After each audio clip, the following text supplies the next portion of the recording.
الصراط بلغ مقاصدنا واغفر لنا ما مضى وسلم کرمی.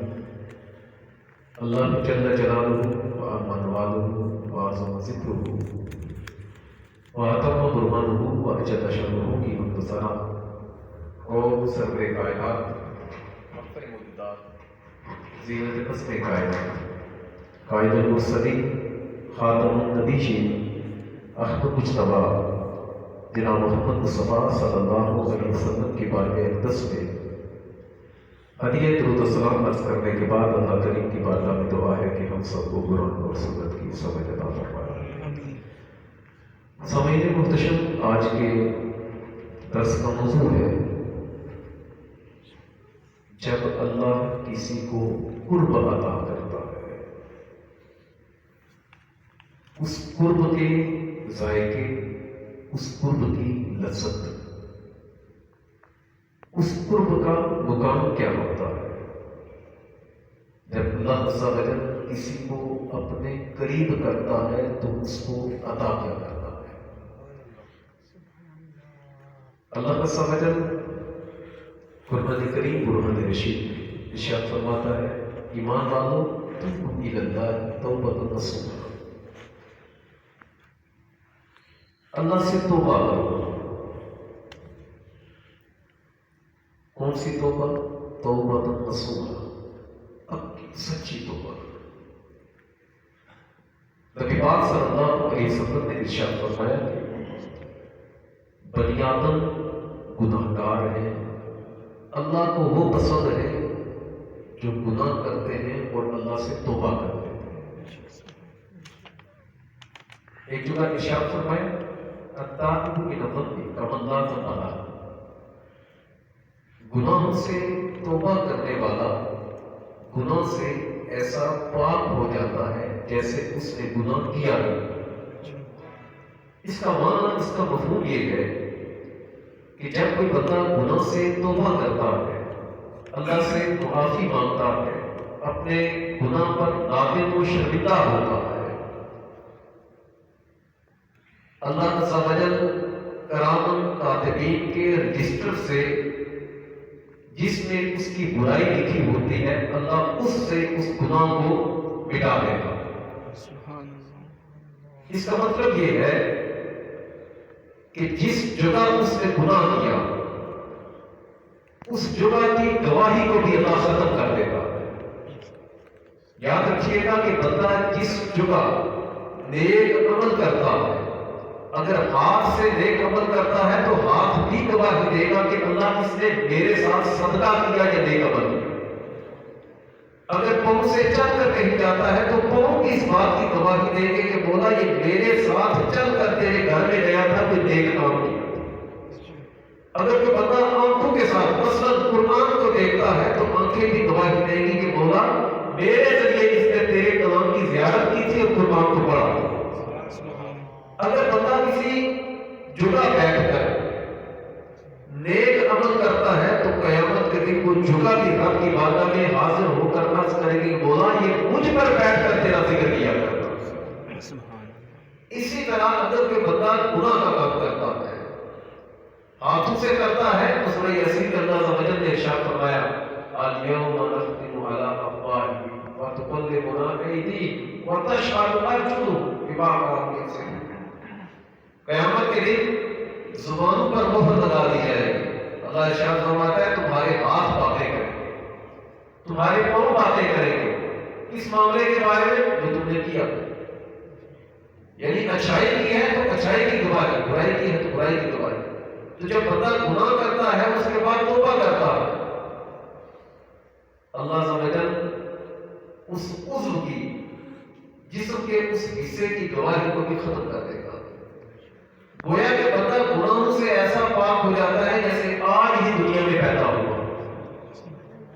اللہ عز و جل کے حبیب علیہ السلام آپ ارشاد فرماتے ہیں کہ ایک مرتبہ صحابہ کرام بیٹھے، آقا کریم صلی اللہ علیہ وآلہ وسلم نے ارشاد فرمایا، مفہوم بتا رہا ہوں اس حدیث مبارکہ کہ جب کوئی بندہ توبہ کرتا ہے تو اللہ مسکراتا ہے. اللہ عز و جل مسکراتا ہے. حضرت رضی رضی اللہ تعالیٰ عنہ آپ کو کیا کہتے ہیں کہ میری سرکار کی بارگاہ میں حاضر ہو، صحابہ بھی تھے، تو میں نے آقا سے عرض کیا آقا اللہ مسکراتا ہے؟ ارشاد فرمایا ہاں مسکراتا ہے۔